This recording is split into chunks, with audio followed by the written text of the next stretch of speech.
Last time Pakistan FATF में था ना, वो सिर्फ और सिर्फ वो एक पॉलिटिकल गेम थी उसके पीछे। आप क्या समझते हैं इंडिया के कहने पे आईएमएफ या एफएटीएफ पाकिस्तान को कटघरे में खड़ा करेगा इंडिया के कहने पे?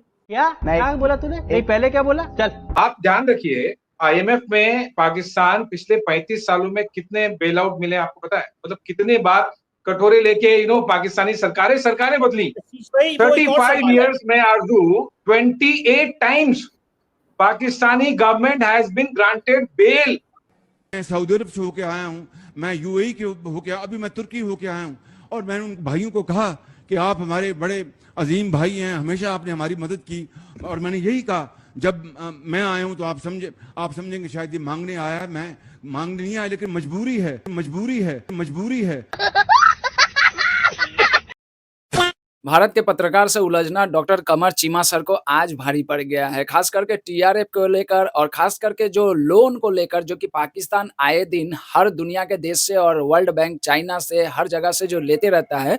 तो इस पर आज डॉक्टर चीमा को भारत के एक पत्रकार ने काफी अच्छे तरीके से उनको समझा दिया है। आज डॉक्टर चीमा सर की मतलब कहे तो अच्छे इंसान से उनको मुलाकात हो गया। तो आइए दोस्तों, देर ना करते हुए चलिए बढ़ते हैं वीडियो की तरफ, देखते हैं कि कैसे आज एक भारतीय पत्रकार के लपेटे में डॉक्टर चीमा सर आ गए हैं। बढ़ते हैं दोस्तों वीडियो की तरफ।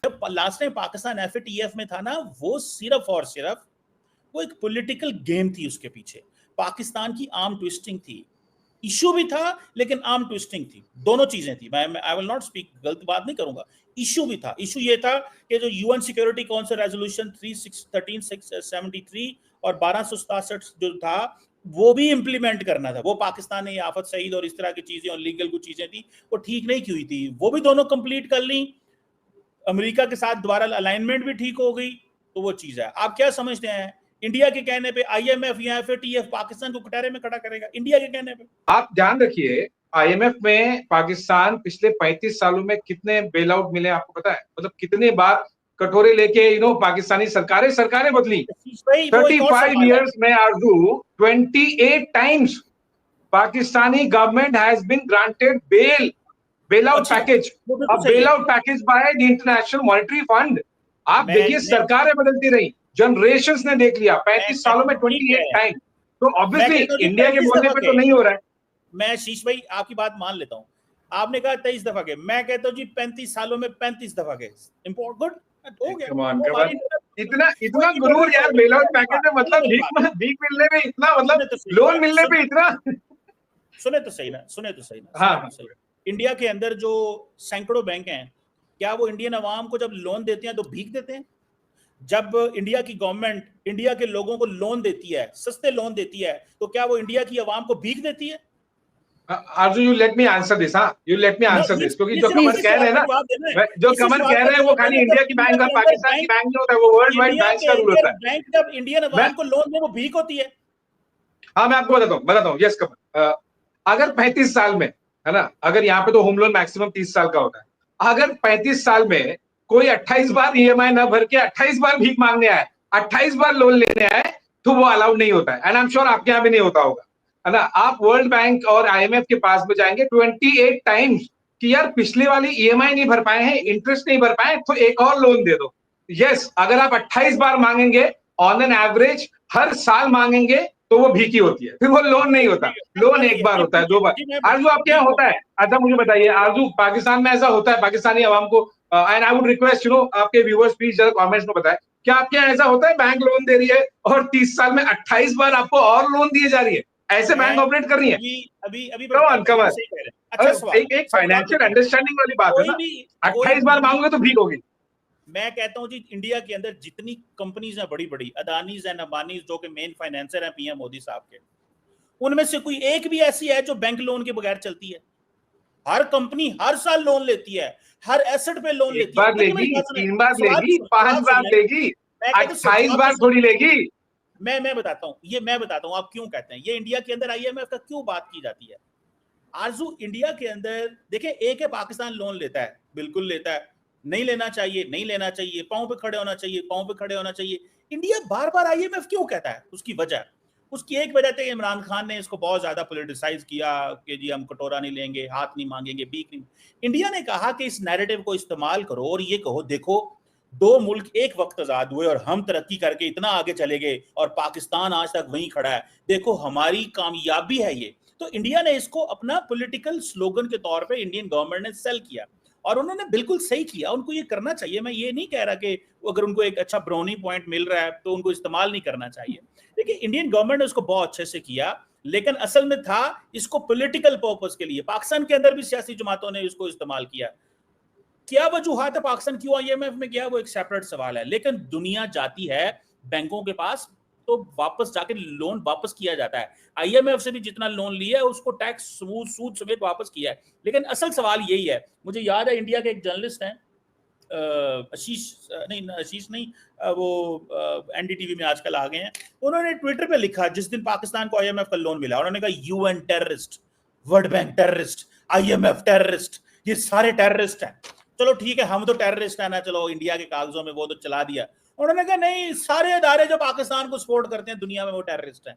मैंने कहा यार ये कमाल लोग कर रहे हैं, ये क्या कर रहे हैं ये, मतलब ये छोटी छोटी बातें, मतलब आप दुनिया को टेररिस्ट कह दिया।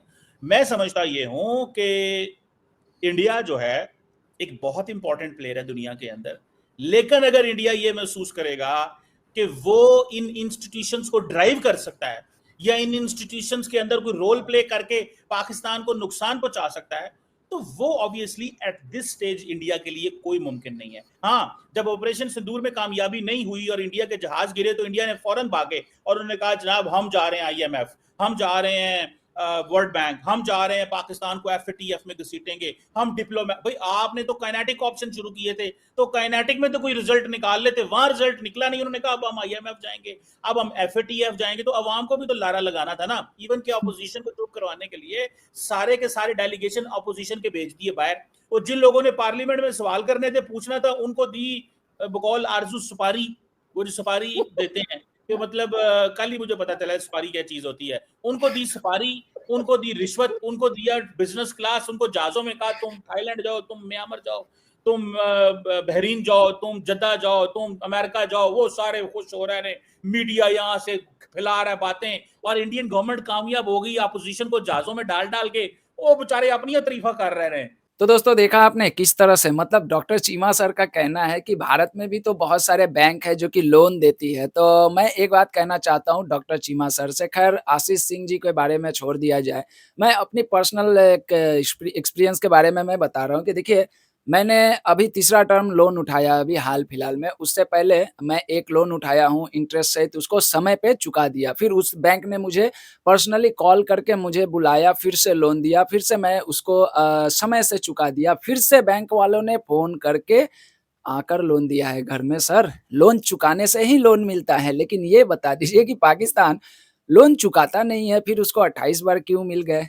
एक टाइम ऐसा था ना कि आप लोग कहते थे कि 1985 से लेकर 90 के बीच में पाकिस्तान का रुपया काफ़ी स्टेबल हो गया था। कुछ कुछ कुछ मतलब भारत की बराबरी पर ही आ गया था, लेकिन कुछ अंक नीचे थे। उस समय अगर भारत का डॉलर पे अगर 40 रुपया डॉलर बनता था, तो पाकिस्तान का 39 रुपए कुछ पैसे बन जाते थे, इतना स्टेबल हो गया था। लेकिन आज ऐसा क्या हो गया कि पिछले 30-35 साल के अंदर में पाकिस्तान को 28 बार आईएमएफ के दौरे पे आईएमएफ के द्वार पे जाना पड़ा, यानी उसके दरवाजे खोलने पड़े। क्यों?